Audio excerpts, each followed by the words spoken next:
እንዲሁም ወደነ ፍቅር ቤት ተመልሳ ለአደይ ስትነግር ስቅስቅ ብላ ነበረ። አብረው ሲጨፍሩ ከሊዲያ ጋር አገኘዋቸው እኮ አደይ አይወደኝም ረስቶኛል ማለት ነው በማለት እንግዲህ ለአደይ ትነግራታለች። ያው እሷ ቀበጥ ስለሆነች ነው እንደዚህ ዝም ብላ እንትን ማለት ትወዳለች። ስለዚህ ግን እሷ ብታብድ እንዴት እሱ አብሯት ያብዳል በማለት እንግዲህ አደይም ትናገራለች። በስተመጨረሻም እንግዲህ ፍቅርና ዴብ ደግሞ ተቃቅፈው ያው ለምለም አይታለች እንግዲህ እናቀፈኝ እንደውም እየሰራው ነው በማለት እንግዲህ እሱም ደግሞ ያው ነገሮች እንትን እንዲሉ ብቻ አላቅም ከአደይ ጋር ያለውን ነገር እሷን በረድ እንድታደርግ ይሁን ባላቅም ማለት ነው። ዴብ ያው ፍቅርን አቅፏት ነበር።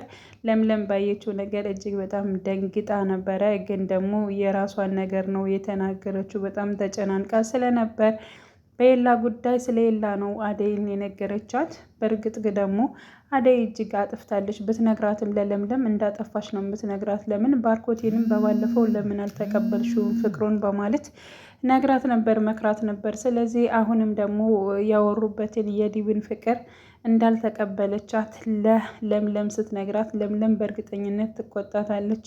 አንዳንዴ በትንሽ ነገሮች ነው ነገሮችን የምናጣቸው። ስለዚህ ለነሱ ብለሽ ለምን ተውሽው፣ ለምን አልተቀበልሽውም ብላ በእርግጠኝነት ትሟገታታለች ብዬ አስባለሁኝ። እንዲሁም ቡና ፍልተው ያው ፍቅርም ለምለምን ለመንካት ኤላዬ እንዴት ነው በማለት እንግዲህ ሊዲያን ጠይቃት ነበረ።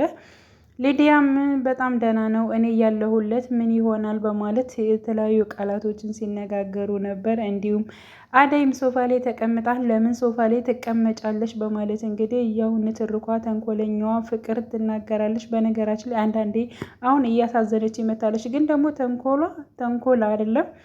እንግዲህ በስተመጨረሻም ቤዛ መታለች፣ የባርኮቴ ፍቅረኛ መታለች። በሩን አንኳኩታ የከፈተችው ደግሞ ፍቅር ነበረች። ትንሿ ሰይጣን እንዴት ነሽ በማለት እንግዲህ ይኸው ሰይጣንነቷ ከድሮም እንትን ይላል መሰለኝ ይታወቃል። ተንኮለኛ ነች። ስለዚህ በነገራችን ላይ አጭር ሰው ተንኮለኛ ነው እንደሚባለው አጭሯን መርጠው ነው ራሱ ትራክተር ራሱ የተጠቀሙት ማለት ነው። እና በጣም ደግሞ እንትን ነች፣ እሳት ነገር ነች።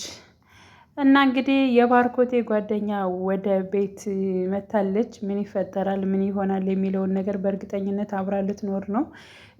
ሌሎችም እየኖሩ ነው፣ እንኳን የባርኮቴ የቤቱ ባለቤት ፍቅረኛ ማለት ነው። ስለዚህ እሷም ትመጣለች። እንግዲህ ባርኮቴን በእርግጠኝነት ከስራ ቆይቶ ይመጣል። ምን እንደሚፈጠር አስቡት። እስበሱ ማለት ነው፣ እስበሱ ነው የሚደባደቡ። ሲጀምር ፊልሙ ራሱ በጥፊና በቦክስ የተሞላ ነው። እንግዲህ በጣም ነው የሚቧከሱት። እኔ በጣም ነው የሚገርሙኝ የምር ጥፊ። በዚህኛው ፓርት እንደውም ጥፊ የለውም፣ ሁልጊዜ ጥፊ ያለው በቃ ጨዋ ነው የሚደራረጉት። እና አንዱን ራሱን ለማስከበር የማያደርገው እጥረት የለም።